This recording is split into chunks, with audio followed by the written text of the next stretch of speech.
Is there anything you want to do before you take off and head back down to Vancouver to work on the movie you're shooting right now? Yeah, no, I'm working on a TV show down there in Vancouver. I really got to do it this morning. You know, well, first of all, most of all, to come up and represent here at the film festival. Yeah. We are shooting down in Vancouver.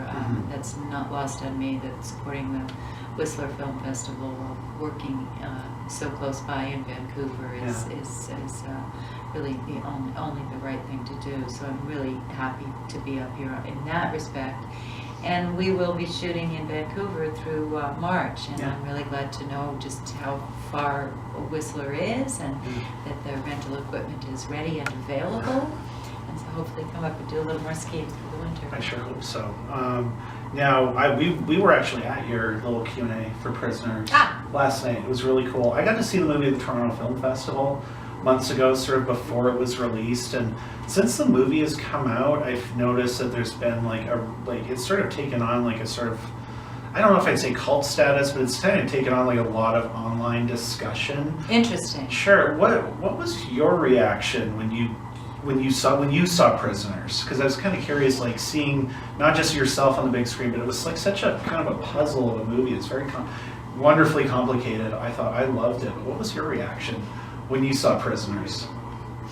Nobody's asked me that, so I'm going to tell you something that I haven't told anybody except the filmmaker. You hear that? We've got an exclusive here. This is good.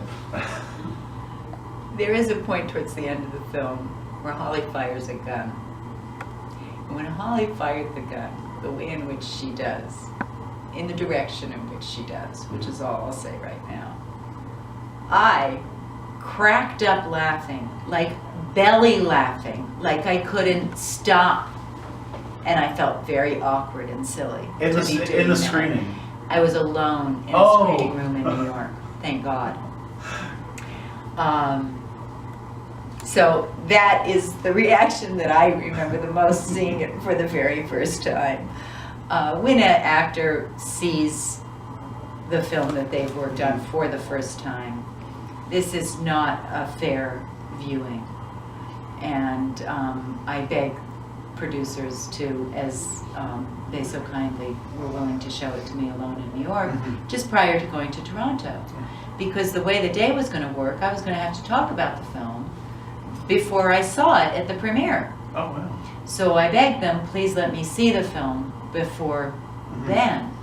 Because the first viewing for us is not the first viewing for you, you see. So there was a relish of Holly's chutzpah that was my response. This is a terribly personal response from the woman who played Holly Jones.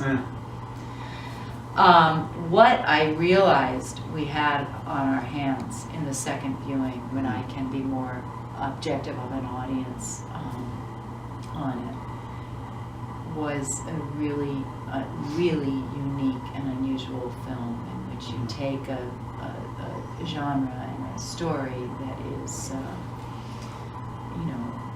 so complicated and dangerous to use in an entertaining thriller sort of way, and the filmmaking trumps the story, which isn't to say, I mean, the script was so well written, very complicated tale, really well told. But for the film to have a soul and a heart, that's such an accomplishment of the filmmaker.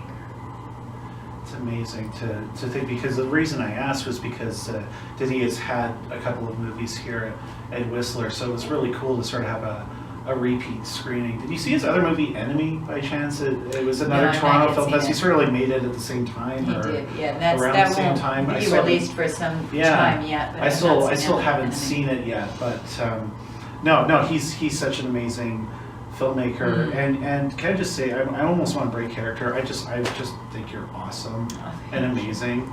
I'm like totally like just gushing on my eFilm Critic YouTube feed right now, but I think Frozen River just absolutely blew me away. The Courtney Hunt's direction that was was absolutely spectacular. It was just blew me away. Your performance is one of the best I've ever seen in the movies, and I watch thousands a year. Thank you. I'm totally gushing right now. But it was a very, very special film, and it's very special. The whole journey of it. We had done a short that very few people have actually seen the short. Courtney is so wise. Every step she took, she made considered, careful decisions, and somehow knew that to spread the short around to every festival, which easily she could have done with it, was not going to serve her higher purpose, which was to get a chance to make the feature. Yes. We talked about Courtney Denis. And you've worked with so many people. You won an Oscar for The Fighter. Congratulations, by the way. Wonderful movie. Is there anyone maybe alive today? Because I've asked this to a couple of other people, but I've been curious, if there's anyone you want to work with, is an actor or a director right now that's just you see their movies and you're a badass, I got to work with you. Yeah, no, I'm very, very hard pressed to say that, because for one thing, I don't see that much film, and I'm not somebody who's ever really seen myself as somebody who picks and chooses what I do. It's more that it picks and chooses me, and I'll happily go along and join up and see what's needed from me. But that being said, Lars von Trier is somebody I would love to work with, he's really the name that hops into my mind. But honestly, I think the notion of, wherever it is I get to show up, like Denis Villeneuve, it's just such a delicious surprise of what that job was, to have the chance to work with him. Great answer. Thank you for that. And of course, we're here at the Whistler Film Festival. I know for a fact you've been to a lot of film festivals with many of your movies. Do you have a favorite movie that you've seen at a film festival? Your favorite movie that you've ever seen at a film fest? Oh, well, I don't know if it's favorite, but it gives me a chance to plug this movie. Sure. And now I'm not going to remember the darn name of it. Well, I'm a film junkie. You probably So you have to dig this film up. Sure. There was an actor in 21 Grams who had a very small part. He played the priest. Okay. His name is Eddie Marsan. From Happy Go Lucky. Eddie Marsan love him. made a film last year that I saw in the jury in Zurich.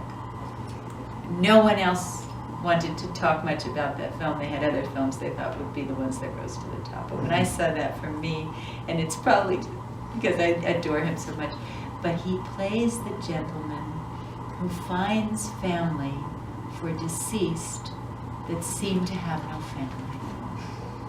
And he's so beautiful in that role.